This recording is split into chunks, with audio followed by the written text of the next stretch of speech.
नमस्कार दोस्तों, आपका एक बार फिर से स्वागत है आपके अपने चैनल ड्रीम रेलवे 2024 में।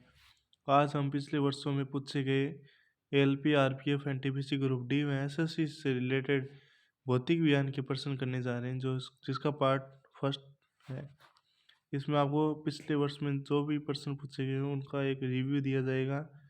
अच्छा लगे तो शेयर करें, लाइक करें, कमेंट करें। नेक्स्ट वीडियो के लिए कमेंट में लिखें नेक्स्ट पार्ट 2। जल्दी आपको पार्ट 2 लॉन्च किया जाएगा अगर आपका रिस्पॉन्स अच्छा रहा तो। सबसे पहले हम बात करते हैं रेलवे एएलपी में पूछे जाने वाले प्रश्नों की, जो 2018 के बेंच में पूछे गए थे। दबा दो 2 की स्पीड में और रिवीजन कर लें इनका, और इससे आप अपनी तैयारी का अंदाज़ा लगा लें और देख लें पिछले वर्षों में कैसे कैसे प्रश्न पूछे गए हैं और आगे आपको क्या करना चाहिए। सबसे पहले भार का SI इकाई, मात्रक और SI इकाई सेम होती है, न्यूटन। संवेग की SI मात्रक kgms। उद्योग में शक्ति की इकाई अशुभ शक्ति। प्रतिरोध की SI इकाई ओम। विद्युत धारा का SI मात्रक एम्पियर। आवेश की SI मात्रक कूलाम। निम्नलिखित में से किसका मात्रक ऊर्जा की इकाई के समान होता है? मैं ये समझ लो, किसका मात्रक ऊर्जा और कार्य का मात्रक समान होता है, ये देख लो, बस ये याद रखो, ऊर्जा और कार्य का मात्रक समान होता है। शक्ति का SI मात्रक क्या होता है? वाट। निम्नलिखित में से किसकी कोई इकाई नहीं होती? सापेक्षिक घनत्व की कोई इकाई नहीं होती। विद्युत आवेश का SI मात्रक कूलाम। निम्नलिखित, ये सही मिलान वाले बाद में करेंगे, फिर ओके, सही मिलान वाले बाद में करेंगे।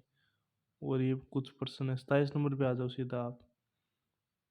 जब एक दबी हुई स्प्रिंग को छोड़ा जाता है तो वह स्थैतिक ऊर्जा को गतिज ऊर्जा में बदल देता है। किसके अनुरूप वस्तु की गतिज ऊर्जा की वृद्धि होती है? गति। गतिशील वस्तु की गतिज ऊर्जा किस पर निर्भर करती है? द्रव्यमान और वेग पर। किसी जल विद्युत ग्रह में विद्युत ऊर्जा में परिवर्तित होने वाली ऊर्जा कौन सी है? कि क्योंकि फास्टली रिवीजन होगा, इसमें 60 से 65% और रिवीजन करा दूंगा, ठीक है। गतिज ऊर्जा। निम्नलिखित उल्लेखनीय गतिविधियों में से किस स्थैतिक ऊर्जा को गतिज ऊर्जा में परिवर्तित किया गया? एक पेंडुलम का झूलना। यदि एक वस्तु का संवेग 3 गुना कर दिया जाए तो उसकी गतिज ऊर्जा में क्या परिवर्तन होगा? मूल मान का 9 गुना हो जाएगा। ऊपर उठाए गए हथौड़े के पास क्या होता है? स्थैतिक ऊर्जा। यांत्रिक ऊर्जा, गतिज ऊर्जा और स्थैतिक ऊर्जा का संयोजन है। यांत्रिक ऊर्जा, गतिज ऊर्जा और स्थैतिक ऊर्जा का संयोजन है। ये 35 नंबर बाद में करेंगे। किसी तने हुए रबड़ बैंड में किस प्रकार की ऊर्जा पाई जाती है? स्थैतिक ऊर्जा। इनमें से किसी न तो बनाया जा सकता और नहीं नष्ट, ऊर्जा को न तो बनाया जा सकता नहीं नष्ट किया जा सकता। 29 नंबर भी बाद में, 38 नंबर बाद में करेंगे। 39 नंबर, यदि एक वस्तु की गतिज ऊर्जा इसके प्रारंभिक मान का 256 गुना हो जाती है तो नया रेखीय मान। इसका उत्तर देखना होगा ऊपर, बी। नया रेखीय मान होगा इसके प्रारंभिक मान का 16 गुना। ये क्योंकि फास्ट डिवीजन है तो आपको PDF मिल जाएगी, है, टेंशन मत लो। PDF टेलीग्राम चैनल पर डाल दूंगा, टेलीग्राम चैनल कमेंट में दे दूंगा। किसी वस्तु द्वारा उसकी स्थैतिक ऊर्जा या विन्यास द्वारा प्राप्त ऊर्जा को कहा जाता है स्थैतिक ऊर्जा।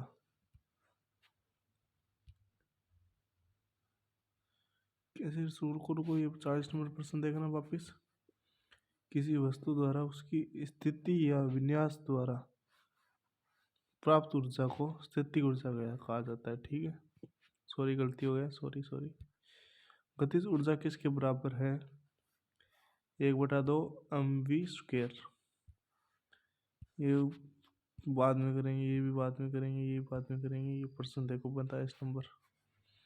किसी संकुचित स्प्रिंग में सामान्य लंबाई के स्प्रिंग से अधिक ऊर्जा होती है क्योंकि स्प्रिंग संकुचित होने के कारण इनमें निम्न में से क्या होता है?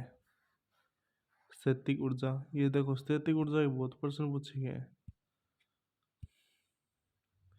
जब किसी बंदूक से गोली चलाई जाती है तो इसकी संभावित स्थैतिक ऊर्जा किस में परिवर्तित हो जाती है? गतिज ऊर्जा। ये तो सबको पता है। 48 नंबर बाद में करेंगे।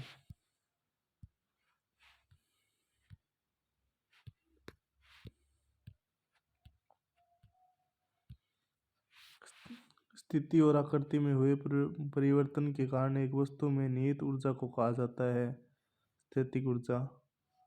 यांत्रिक ऊर्जा किसके बराबर होती है? प्रश्न ऊपर आया था। गतिज ऊर्जा और स्थैतिक ऊर्जा। एक खींचे हुए धनुष से तीर छोड़ते समय धनुष की स्थैतिक ऊर्जा इसमें बदल जाती है गतिज ऊर्जा में। स्प्रिंग वाली बंदूक की गोली। इनमें से कौन सा स्थैतिक ऊर्जा का उदाहरण नहीं है? बहता हुआ जल। एक उठाया गया थोड़ा स्थैतिक ऊर्जा का उदाहरण है। एक संकुचित स्प्रिंग भी स्थैतिक ऊर्जा का उदाहरण है। एक बांध में संचित किया गया जल भी एक स्थैतिक ऊर्जा का उदाहरण रहेगा। 54 नंबर बाद में, 55 नंबर बाद में करेंगे। ये जो क्वेश्चन आंसर सोल्व करने उनको बाद में किया जाएगा। अभी आप सीधे देखो। निम्न में से किस राशि का मान स्थान बदलने पर भी परिवर्तित नहीं होता? द्रव्यमान। 58 नंबर प्रश्न। जब एक नाविक आगे की दिशा में कूदता है तब नाव पीछे की तरफ हट जाती है। यह उदाहरण न्यूटन के कौन से नियम को दर्शाता है? सी गति का तीसरा नियम। न्यूटन के नियम पढ़ लेना सभी। दोनों वस्तुओं के मध्य का बल हमेशा बराबर और विपरीत होता है। विचार न्यूटन के किस नियम के रूप में दिया गया? गति का तीसरा नियम।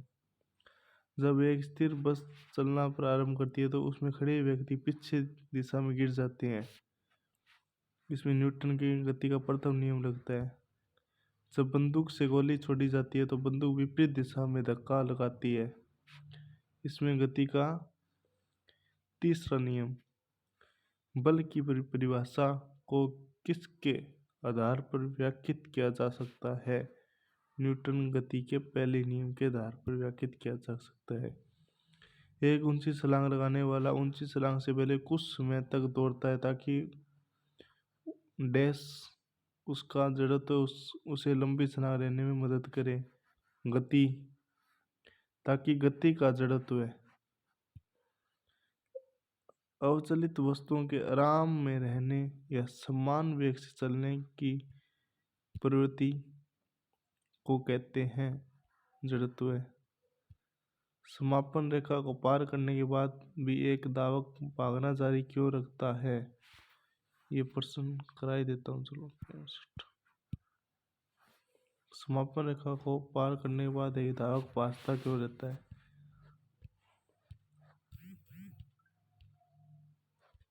गति की जड़ता उसे आगे बढ़ाती है। 66 70 प्रश्न करेंगे, आज ज़्यादा नहीं करेंगे। 66 निम्नलिखित में से कौन सी भौतिक इकाई एक वस्तु की स्थिर या एक समान गतिशील स्थिति को बदलती या बदलने का प्रयास करती है? बल। निम्नलिखित में से कौन सा प्रकृति में कभी अकेले नहीं होता? बल। ये 68 में छोड़ दो। 69वां संवेग को किसके गुणनफल के रूप में व्यक्त किया जा सकता है? द्रव्यमान और वेग। 70वां यदि किसी वस्तु द्वारा तय की दूरी शून्य है तो वस्तु का विस्थापन भी शून्य होगा। जब कोई वस्तु यहाँ से यहाँ तक गई, यहाँ से वापस यहाँ पे आ गई तो उसका विस्थापन शून्य होगा। धन्यवाद। चैनल को सब्सक्राइब कर दें आगे की वीडियो के लिए, वरना ना करें। और कमेंट में कर बता दें ये क्वेश्चन आपको कैसे लगे। ऐसी क्वेश्चन और पीडीएफ चाहिए तो लाइक करें वीडियो को। धन्यवाद।